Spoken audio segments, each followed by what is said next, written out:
교회 홈페이지에 찬양대 찬양이 매주 올라갑니다. 꼭 한번 여러분께서 들어보시면 또 은혜가 새로워질 것이라고 생각합니다.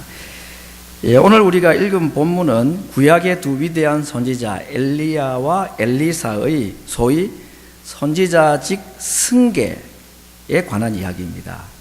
엘리야 하면 여러분 유명한 갈멜산 제사 이야기가 떠오르죠. 거짓 선지자들, 바알과 아세라를 섬기는 우상 숭배 선지자들 850명과 엘리야가 준비한 제물에 불로 응답하는 신이 참 신이다. 그 제사 대결에서 엘리야의 기도 응답받아서 하나님께서 엘리야의 제물에 불로 응답을 하신 사건입니다. 그리고 범죄한 이스라엘에게 하나님이 내리신 3년 6개월의 가뭄을 이 엘리야가 7번 기도함으로써 손바닥만한 구름이 떠오르게 함으로써 이스라엘에 다시 비를 내리시는 이런 하나님의 은혜를 경험하게 한 이 엘리야라는 참 유명한 선지자의 이야기. 근데 그를 이어서 이제 엘리사라는 다른 제사장이 이 제사장 직분을 이제 수행을 하기 위해서 오늘 엘리야를 따라 나서는 장면의 한 부분을 우리가 읽었습니다. 오늘 저는 이 엘리야와 엘리사라는 두 선지자가 행한 기적, 특별히 그 기적을 행한 장소 이런 것을 중심으로 해서 오늘 기적의 의미를 말씀을 드리고자 합니다. 먼저 앞에 말씀드린 대로 이 엘리야는 갈멜산 제사라든지 또 3년 6개월의 가뭄을 끝낸 그의 기도라는 그 유명한 기적들로 유명한데 그의 이제 사명이 다 끝이 났기 때문에 하나님께서 엘리야를 데려가시는 과정에 오늘 본문이 기록이 되어 있습니다. 그때 이제 이 제자가 되고 앞으로 이 일을 이어서 하게 될 엘리사가 엘리야를 따라가게 되는데 그 엘리야가 엘리사에게 내가 너에게 뭘 해주기를 원하느냐 했을 때 그가 당신에게 임한 하나님의 영감이 저에게 갑절로 2배로 임하기를 원합니다 하는 그런 요구를 하게 됩니다. 그래서 참 성경을 호기심 있게 연구하는 분들이 과연 엘리야보다도 엘리사가 2배로 많은 기적을 행하였는가 하는 것을 한번 숫자를 한번 세보았답니다. 참 고맙죠. 그런 수고를 대신해 주니까. 근데 실제로 보았더니 엘리야가 행한 기적은 성경의 기록상으로는 8번이 나온답니다. 그리고 그 후계자인 엘리사가 행한 기적은 딱 2배가 되는 16번이 나온답니다. 뭐 엘리야가 8번만 행했다든지 엘리사가 16번만 했다는 말은 아니라 하나님께서 이 엘리야의 간절한 소원 그리고 엘리야가 이 선지자직을 수행함에 있어서 하나님의 도움이 정말로 필요하다는 것을 하나님께 간절히 구한 것이 실제로 이루어졌다는 의미로 그 숫자를 우리가 해석을 할 수 있겠죠. 이 엘리야가 선지자 엘리사가죠. 죄송합니다. 자꾸 이제 엘리사가 선지자가 되고 난 후에 그가 행한 기적들이 오늘 본문에 이어서 계속 나오는데 몇 가지 제가 소개를 해보겠습니다. 여리고라는 지역에서 이 엘리사가 행한 기적은 그 땅이 좋은 땅이긴 한데 그 땅을 흐르는 물이 좋지 못해서 그 땅의 식물이 열매를 맺지 못하고 죽어간다고 그 여리고에 사는 사람들이 특별히 선지 생도들이 이 엘리사에게 부탁을 합니다. 그때 소금을 가져와서 물의 근원에 집어넣으라고 해서 그 물을 좋은 물로 그래서 이제 과일이 떨어지지 않고 열매를 맺는 그런 기적을 그가 행한 이야기가 기록이 되어 있습니다. 그 다음에 올라간 장소가 베델이라는 곳인데 다 거의 한 15마일 정도 되는 가까운 거리에 있는 도시들입니다. 이 베델에 도착을 했을 때에는 좀 끔찍한 이야기가 있습니다. 엘리사를 보고 그 동네 꼬마 아이들이 대머리여 올라가라, 대머리여 올라가라 그렇게 비난을 하니까 저주를 해서 암콤 2마리가 나와서 그 아이들 40명을 다 찢어 죽였다. 이게 왜 이런 이야기를 기록했을까? 엘리사가 화가 나서 복수를 한 것인가? 이게 뭐 그가 선지자직을 수행하는 데 있어서 이 기적이 꼭 필요한가? 근데 사실은 이제 엘리사가 대머리라는 증거는 사실은 없습니다. 그리고 아무리 그렇지만 방금 그 하나님의 영광을 본 사람이 자기 신체에 대해서 좀 이야기했다고 그 꼬마 아이들을 죽으라고 그렇게 저주를 하고 그게 말이 안 되겠죠. 그래서 이건 아마도 이제 이렇게 이제 해석을 하는 학자들이 있습니다. 예를 들면 엘리사가 뭐 대머리였다기보다는 이제 선지자로 취임을 하면서 이스라엘 백성들이 하는 그 나실린 서약이라는 거 있죠.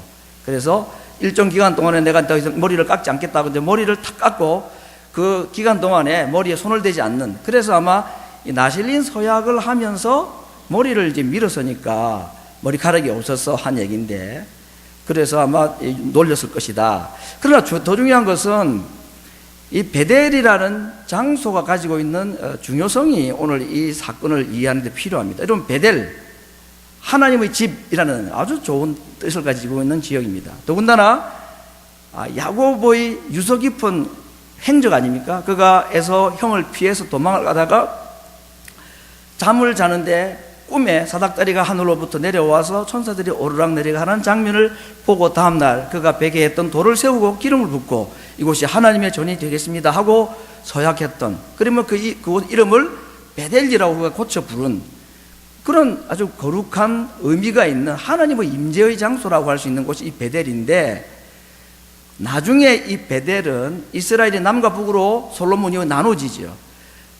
그러면서 이 북이스라엘의 우상 숭배의 중요 거점이 되는 것이 바로 이 베델입니다. 그렇기 때문에 오늘 이 베델의 40명의 아이들, 이건 그 동네에 자라는 천진난만한 초등학생들이라는 개념보다는 그 베델 땅이 나중에는 우상 숭배, 특별히 금송아지 숭배의 진원지가 되었고 금송아지 숭배의 장소로 전락이 되어버린 그 땅에 아마도 이 우상 숭배, 특별히 금송아지 숭배하는 이 종교의 동남들이 아닐까. 그래서 대머리에 올라가라는 것은 엘리사에게 너 이 땅에서 더 이상 선지자 활동하지 말고 이 땅을 떠나라, 조롱하는 그런 의미로, 왜 당신이 여기 와가지고 우리가 금송아지 숭배도 하고 우리 종교를 좀 마음껏 펼치고 싶은데 왜 여기 와가지고 이 땅을 우리에게 괴롭히느냐, 막 그런 의미. 그래서 하나님께서 이 개인적인 복수 감정보다는 하나님을 대적하는 우상 종교의 숭배자들에 대한 하나님의 징계라고 해석하는 데 저는 한 표 던지겠습니다. 그러지 않고는 이 순진무구한 40명의 어린 아이들의 죽음을 어떻게 달리 해석할 방법이 없는 것 같습니다. 아무튼 이런 일이 베델이라는, 오늘 제가 지역 이름을 계속 강조하는 이유가 있습니다. 이 베델이라는 곳에서 일어났던 또 한 번의 이야기였습니다. 그 다음에 사장으로 건너가게 되면 엘리사가 기적을 한 5가지를 연속으로 막 행해냅니다. 예를 들면 선지자의 생도가 죽어서 오늘날 말하면 신학생으로 생각을 해보십시다. 근데 그 집에 이제 미망인이 있고 2 아들이 있는데 빚이 너무 많고 가난해서 아들을 종으로 팔아야 되는 위기가 왔습니다. 그때 엘리사가 그 가난한 선지자 생도의 아내의 가정에 한 병 남은 그 기름을 끊임없이 계속 흐르게 해서 빈 그릇에 다 채워서 그 기름을 팔아서 가난을 해결하고 빚을 해결하고 그리고 2 자녀도 종으로 팔려가지 않도록 해주셨다. 이 말은 하나님께서 엘리사를 통해서 자기 백성들에게 종으로 팔려가지 않는 이 자유를 주셨다 하는 해석으로 이 기적을 먼저 행해 주셨습니다. 2 번째는 수넴이라는 지역에서 정말로 경건하고 또 부유한 한 여인이 있었는데 아들이 없습니다. 그래서 엘리사를 위해서 그가 머물 집을, 방을 하나 딱 마련을 하고 다 준비를 해놓고 그 정도로 엘리사를 섬기고 주의 종을 대접하고 하나님이 나라에 헌신을 했던 이 가정에 아들이 없어서 그 아들을 하나님께서 엘리사를 통해서 허락하시는 이야기. 근데 그 아이가 나중에 죽게 됐죠. 그래서 그를 다시 살려주시는, 그 아들을 주시는 기적과 죽은 아들을 살려주시는 기적. 기적 내용을 여러분 잘 기억해 주십시오. 이게 어떤 의미가 있을까 하는 것을. 그 다음에는 길갈이라는 곳에 갔는데 그곳에도 역시 선지자 생도들이 흉년으로 인하여서 먹을 것이 없어서 그 선지 생도들이 모여서 이제 음식을 만드는데 음식이 따로 없으니까 들에 있는 어떤 야생 식물들을 가져와서 국을 끓였습니다.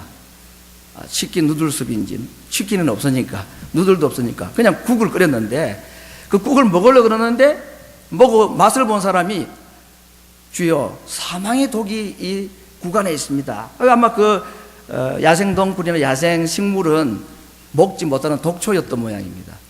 그럼 그거라도 없으면 이제 굶어 죽어야 되는데 그 국이 이렇게 못 먹게 됐을 때에 또 엘리사가 가루를 거기에 집어넣으라 그래서 그걸 해독을 해서 먹게 했다는 이런 기적 이야기입니다. 그 다음에 또 마지막으로 4장에 나오는 이야기는 너무 농사가 안 되어가지고 보리를 다 거두어 드렸는데 막상 그 보리를 가지고 떡을 만들어 보니까 20명분밖에 안 되는 아주 지독한 흉년을 말하는 거죠. 그때 엘리사가 기도하고 그 떡을 먹게 할 때에 100명의 선지 생도들이 먹고 남았다. 이런 기적들이 지금 엘리사의 선지자직 수행 초창기에 계속해서 연속적으로 일어나는 이야기들입니다. 방금 제가 여러분 소개했던 몇 가지 엘리사의 기적을 들을 때에 어떤 인물이나 어떤 사건하고 비슷하거나 연관되는 느낌이 들지 않습니까? 그가 처음으로 선지자가 되고 난 뒤에 요단강을 건너서 가는 기적이 있는데 그건 모세가 홍해를 가른 거나 또는 요단강을 건너갔던 이 요수아의 기적을 딱 떠올리기에 충분한 내용들입니다. 그리고 물을 소금을 넣어서 마실 수 있는 좋은 물로 바꿨다. 이것도 모세가 행한 마라의 쓴 물을 마실 수 있는 물로 만들었다는 그 기적, 그걸 연상하게 만드는 것이죠. 그리고 죽은 아들이 살아났다. 그리고 아들이 없는데 아들을 낳게 했다. 이것도 예수님께서 행하신 기적이기도 하고, 보리떡 20명분을 가지고 100명이 먹고 남았다. 이것도 미래의 이야기로는 예수님의 오병이어의 기적, 이런 것들. 다시 말하면 오늘 엘리사가 취임 초기에 행하였던 몇 가지의 기적들은 과거로 가면 이 모세나 요수아를 떠올리게 하는 기적들입니다. 요단강이 갈라지는 이런 이야기들, 만나와 메추라 이야기도 마찬가지죠. 반석에서 물이 나는 이야기, 이런 이야기들입니다. 그리고 엘리사 시대로부터 미래로 가게 되면 예수님께서 직접 행하신 이야기들로 연결이 되는, 그래서 오늘 엘리사에게 하나님께서 경험하게 하신 이 몇 가지의 기적들은 그냥 단순히 심심하니까 이것도 해보고 저것도 해보고 잘 되네, 야 이거 정말 뭐 선지자 노릇 할만하네, 그런 재미나는 이야기들이 아니라 과거 역사와 앞으로 예수님께서 행하신 이런 역사들을 연관을 시켜서 볼 때 하나님께서 의도적이고 또 필요한 말씀을 주시고 확신을 주시기 위해서 주신 기적들이라고 볼 수가 있겠습니다. 엘리사가 선지자가 되었을 때 그의 마음이 어떤 마음이 있었겠습니까? 모세가 죽고 요수아가 이스라엘의 지도자가 되었을 때 요수아 마음에 두려움이 많았죠. 그래서 요수아에게 하나님의 맨 먼저 하신 말씀이 두려워하지 말라, 강하라, 담대하라, 이런 말씀을 많이 하셨습니다. 아마 엘리야 이후에 엘리사가 아마 요수아와 같은 두려운 마음이 그에게 있었을 것입니다. 아합이라는, 이세벨이라는 엄청난 이 폭군이 아직도 건재해 있고 엘리야도 감당을 못하고 결국은 지금 이제 하늘나라로 올라가는 겁니다. 뭐 제사 대결에서 이기기는 했지만 이제 그 일을 자기에게 맡겨주시는 거 아닙니까, 하나님께서. 그리고 엘리야는 자기 눈앞에서 하늘로 올라가고 없습니다. 아마 모세가 떠난 이후에 이 요수아가 가진 느낌, 마음의 부담, 두려움, 이런 마음을 이 엘리사가 고스란히 가지고 있었을 것입니다. 그래서 하나님께서 그에게 확신을 주시고 용기를 주시기 위해서 모세나 요수아가 경험하였던 거의 같은 기적을 이 엘리사에게 직접 경험하도록 하나님께서 해주신 특별한 계산된 기적의 경험들이다. 엘리사 자신은 물론이지만 엘리사를 아는 이스라엘 백성들도 모세와 요수아의 이야기를 안다면 이 엘리사에게 나타난 기적들을 볼 때에 당연히 모세를 이어서 요수아가 가나안 정복 전쟁을 완성을 했듯이 엘리야 시대에 엘리야는 끝이 나고 엘리야는 더 이상 이 땅에 없지만 하나님께서 이 엘리사를 통해서 하나님의 사역을 마무리하시고 감당케 하실 것이라는, 그래서 엘리야와 모세, 엘리사는 요수아다 하는 것을 자타가 느낄 수 있도록 하나님께서 지금 이런 기적들을 행하게 해 주셨다는 것입니다. 이제 오늘 제가 두 번째로 생각할 내용은 엘리야와 엘리사, 특별히 이제 엘리사가 행한 일들이, 기적이 나타났던 장소에 대한 말씀을 좀 보겠습니다. 뭐 성경에 이런 이제 장소들이 구체적으로 명시가 되어 있으니까 지도를 보면 그 장소가 어디인지 알 수 있지만 그 위치가 어디인지 하는 것보다도 그 장소들이 가지고 있는 고유한 역사적 의미들을 되짚어 보면 오늘 엘리사가 발로 밟고 가고 또 엘리야가 발로 밟고 지나가는 이 땅에서 나타난 기적들의 의미를 좀 더 잘 이해할 수 있을 것이라고 생각을 합니다. 먼저 엘리야와 엘리사가 이제 함께 가는 길이 그렇습니다. 앞에 말씀드린 대로 길갈에서 출발해서 베델을 거쳐서 여리고를 건너서 여리고는 요단강 바로 곁에 있는 도시죠. 그렇죠? 요단강을 건너서 처음 도착한 곳이 여리고 땅이었으니까 여호수아 시대에. 그러니까 사실은 이제 내륙에서 요단강 쪽으로 아마 제가 손으로 이렇게 하는 데는 여러분은 보실 때는 반대쪽일 겁니다. 아무튼 이제 길갈, 베델, 여리고를 통과하고 요단강을 건너서 이스라엘의 경계를 벗어나서 엘리야가 하늘로 올라간 것입니다. 그렇죠? 앞에 말씀드린 대로 이 길갈 어떤 곳인가? 길갈이라는 말의 뜻이 굴러가다. 아버지 돌려가유 할 때 그 굴러가다 하는 뜻이 있습니다. 이게 무슨 이야기에서 나온 이름입니까? 이스라엘 백성들이 여호수아와 함께 요단강을 건너죠. 요단강을 멈춰서게 만들고 그렇게 강을 건너고 맨 먼저 도착한 장소가 길갈입니다. 길갈에서 그들이 행한 것이 두 가지입니다. 하나는 할례를 행하죠. 광야 40년 동안에 할례 없는 백성이 됐기 때문에 할례를 행함으로써 하나님께서 우리의 수치, 하나님 백성된 증거가 없는 이 할례 없는 백성이라는 수치를 굴러가게 했다 해서 붙인 이름이 길갈입니다. 그러니까 이 길갈은 이스라엘 백성들에게 여리고를 앞두고 전쟁을 해야 되는 군인들이 하나님 앞에 먼저 정결한 의식을 행하고 할례를 행하는, 그리고 그곳에서 유월절을 지킨 장소로서 사실은 할례를 행하라 그리고 유월절을 지키라 하는 명령을 지키기는 너무 위험천만한 명령이 있었던 곳인데 그곳에서 순종을 하고 그리고 여리고를 돌아서 무너뜨린 그 역사적인 의미가 있는 신앙의 고백과 같은 곳이 이 길갈입니다. 그런데 그 길갈이 지금 변질이 되었던 것입니다. 베델 역시도 마찬가지입니다. 앞에 말씀드린 대로 그렇게 아름다운 신앙의 유적지와 같은 곳이 금송아지 숭배지로 변질되고 배교의 상징적 도시가 되어버린 게 베델입니다.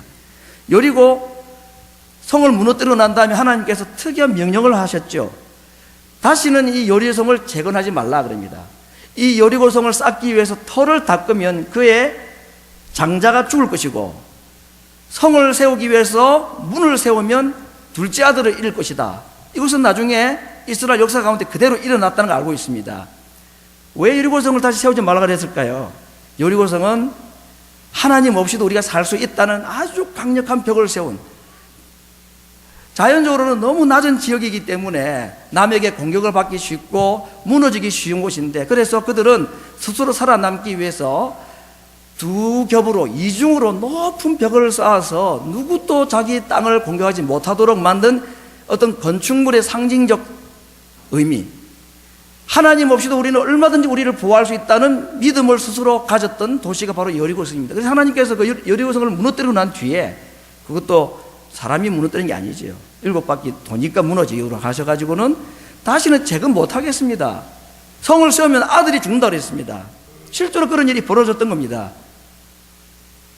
그런데 그 여리고 땅을 하나님께서 다시 회복시키기를 원하시는 마음이 엘리사를 통하여서 이렇게 기적을 행하게 하신, 그 땅에 물의 근원을 하나님이 고치신 거 아닙니까?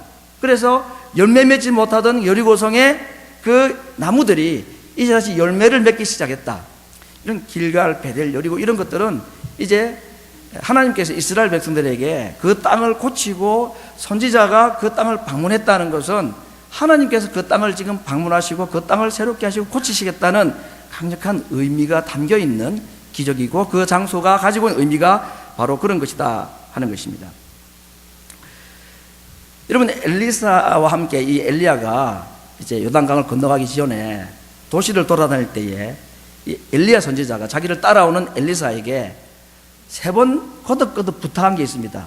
따라오지 마라 그럽니다. 왜 따라오지 말라 그랬을까요? 내가 신비한 체험으로 하늘나라에 승천을 할 것인데, 그는 죽지 않고 하늘로 올라간 에녹과 함께, 예수님과 함께 유일한 이 땅에 있었던 세 사람 아닙니까? 그러니까 내가 올라가는 이 신비한 장면을 너는 볼 수 없어, 그런 의미였겠습니까?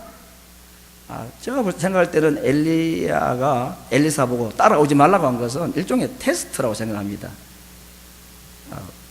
그래서 그런지 엘리사는 무슨 일이 있어도 내가 당신을 떠나지 않겠습니다 하고 계속해서 따라다니게 되죠. 그리고는 정말 어려운 것을 구하였습니다. 갑절의 은혜를 달라고 해서 갑절의 은혜를 받고 능력을 가지고 이런 이제 일들을 행하게 됐는데, 방금 말씀드렸던 그 도시들, 길갈이라는 곳, 베델이라는 곳, 여리고라는 곳, 이런 곳들을 거쳐서 이제 엘리야와 엘리사가 요단강을 건너서 이스라엘 땅 밖에서 엘리야는 하늘나라로 올라갔습니다.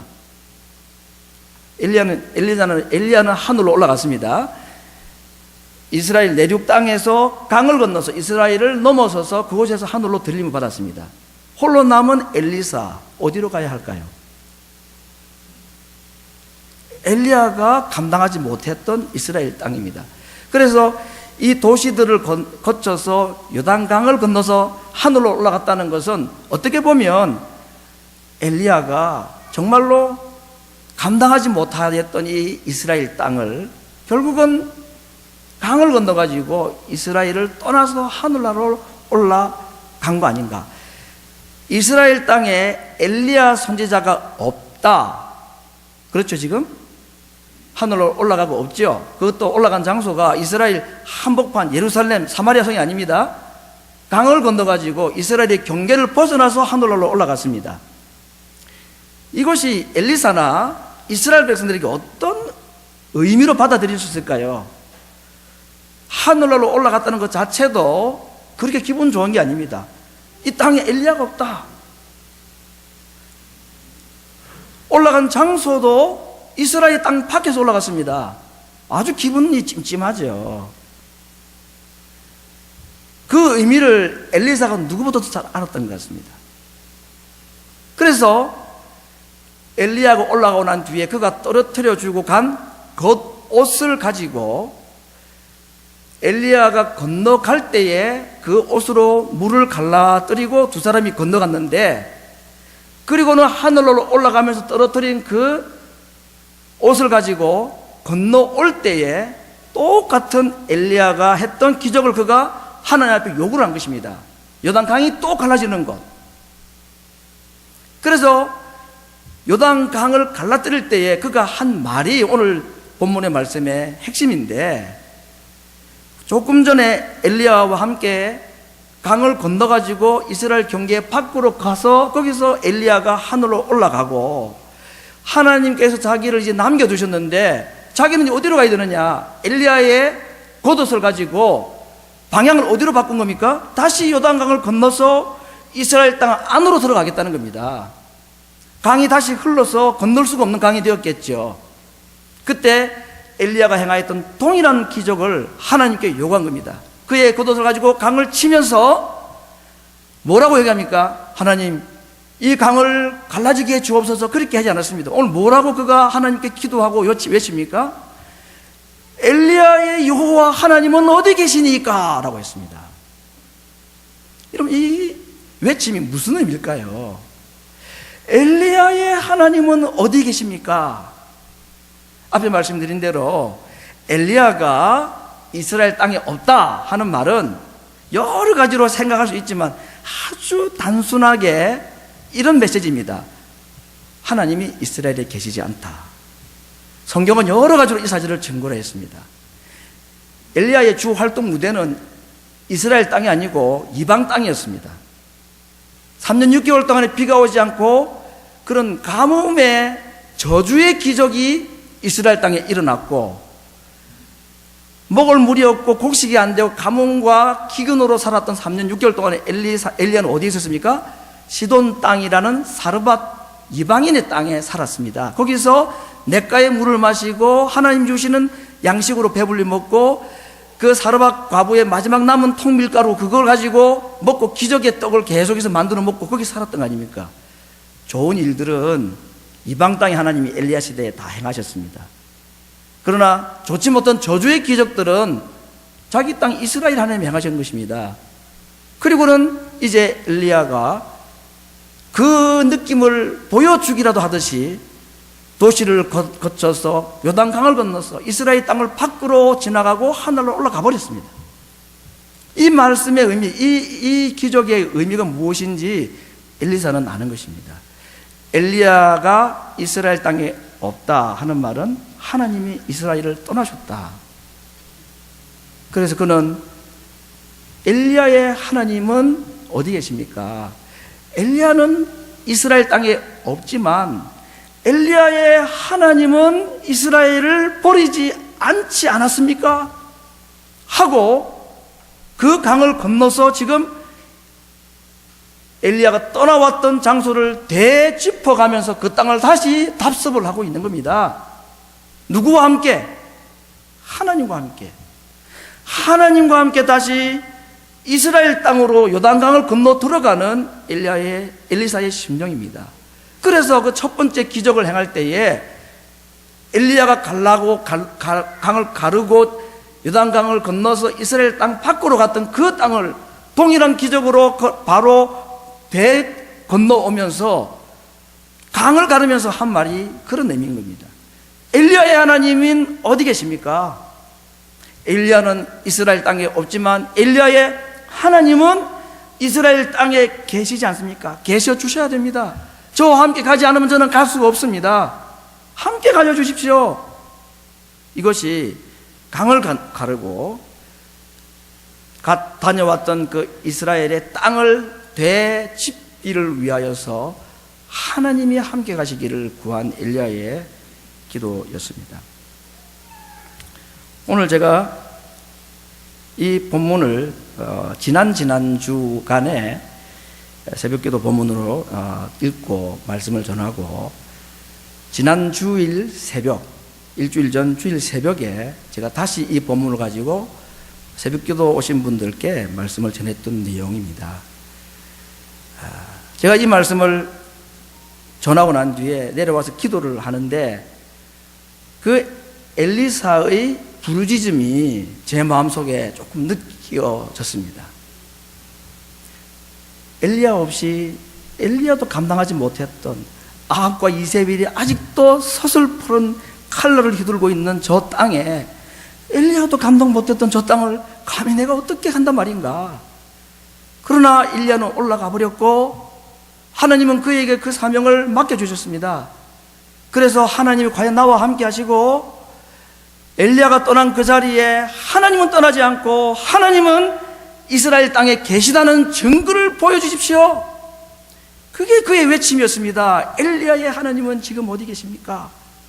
엘리야와 함께 하늘로 올라가시고 이스라엘을 떠나셨습니까? 저가 이 땅을 다시 들어가겠는데 하나님 저와 함께 가십시오. 그런 기도가 엘리야의 기도였다고 생각할 때에 제 마음속에 정말로 간절한 부르짖음이 있었습니다. 엘리야의 하나님이 어디 계십니까? 엘리야의 하나님은 지금도 여기에 계시지 않습니까? 엘리야의 하나님이 엘리사의 하나님이었고 엘리사의 하나님이 저의 하나님이 되어주시기를 원합니다. 그런 기도가 참 마음속에 간절하게 우러났습니다.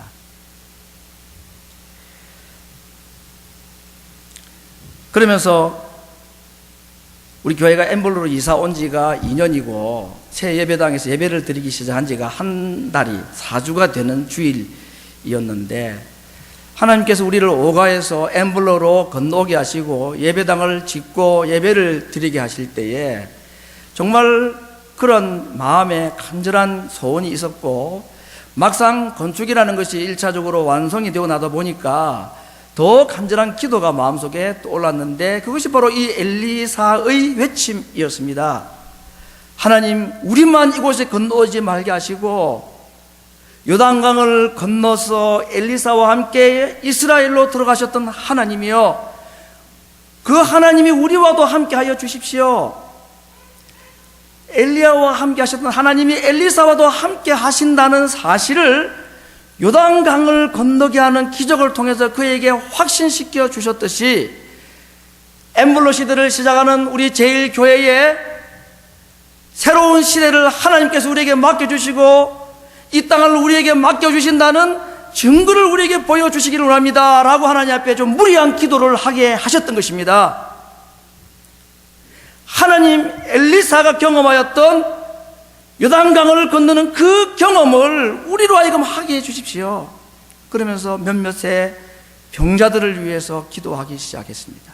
오늘도 참석했습니다마는 그날 아침에 제가 최준자 권사님을 위해서 기도할 때에 하나님이여, 하나님이 우리와 함께 계시다는 것, 엘리야는 떠났지만 엘리사는 떠나지 않으시고 엘리야는 이 땅에 없지만 하나님께서 이스라엘을 버리지 않으셨다는 증거를 요단강을 건너게 하셨던 엘리사에게 보여주셨던 기적을 우리에게 한번 보여주시기를 원하는데, 마음에 합의하시면 우리 최 권사님 한번 살려서 그렇게 증거를 보여주십시오.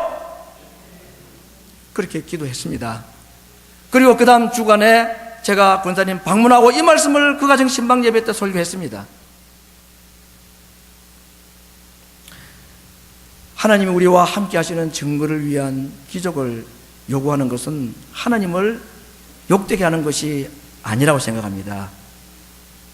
내 입을 넓게 열라로 내가 채우리라고 말씀하셨기 때문에 하나님 약속을 믿고 하나님 살아계신 증거와 나를 버리지 아니하시고 우리와 함께 하시는, 이스라엘을 버리지 아니하시고 이스라엘 안으로 들어가시는 하나님의 약속을 구하는 기적을 구하십시다.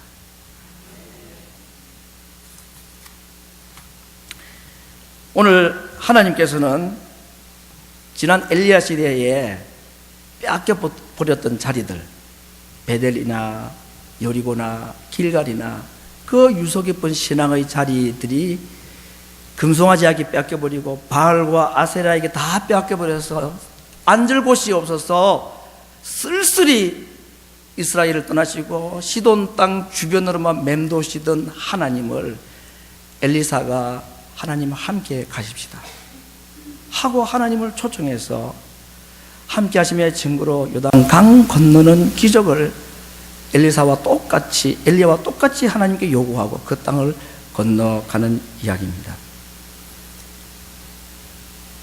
엘리야가 감당하지 못했던 이 이스라엘 땅을 지금 하나님은 엘리사와 함께 다시 찾아가시는 것입니다. 나의 삶에 더럽고 추악한 우상들에게 자리를 빼앗겨버려서 내 속에 앉을 곳이 없으신 우리 주님, 예루살렘 성을 바라보시고 울먹이시던 예수님께서 오늘 우리를 바라보시면서 내가 너의 삶에 들어가기를 원한다. 그 아름다웠던 신앙의 자리들이 왜 금송아지에게 빼앗겨버렸고 바알과 아세라에게 빼앗겨서 나의 들어갈 자리를 다 잃어버렸지만, 그래서 엘리야도 감당하지 못해서 예루살렘을 떠나고 이스라엘을 떠나서 주변 땅을 맴돌다가 결국은 하늘로 올라갔지만, 엘리사야, 내가 너와 함께 다시 이스라엘 땅으로 들어가기를 원한다. 그것이 예루살렘을 향하여 죽음의 장소로 들어가시는 예수님의 눈물이고, 오늘 우리의 삶에도 빼앗겨버린 하나님의 자리를 다시 우리에게 찾게 하시고 우리 속에 들어오시기를 원하시는 하나님의 간절한 소원입니다. 그 마음을 엘리사가 알았기에 기도하고 외친 것입니다. 엘리야의 하나님은 지금 떠나지 않으시고 우리와 함께 계심을 제가 믿습니다. 그 증거를 보여주십시오.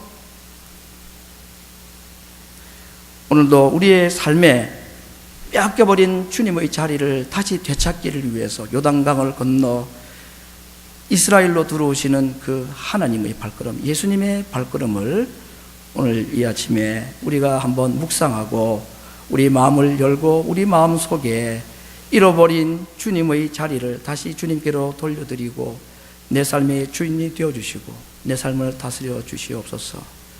죽음의 땅의 생명을, 자유가 없는 곳에 참 자유를, 소망이 없는 죽음의 골짜기 가운데서 부활의 역사를 경험하게 하시고 먹지 못할 독소가 든 그 세상의 문화 속에서 하나님, 우리의 자녀들이 생명수를 마시며 살아갈 수 있는 주님의 영접을 오늘 이 아침에 우리가 기도합니다. 우리 교회의, 내 삶에, 우리 자녀들의 삶에 떠나가셨던 자리에 다시 돌아와 주십시오.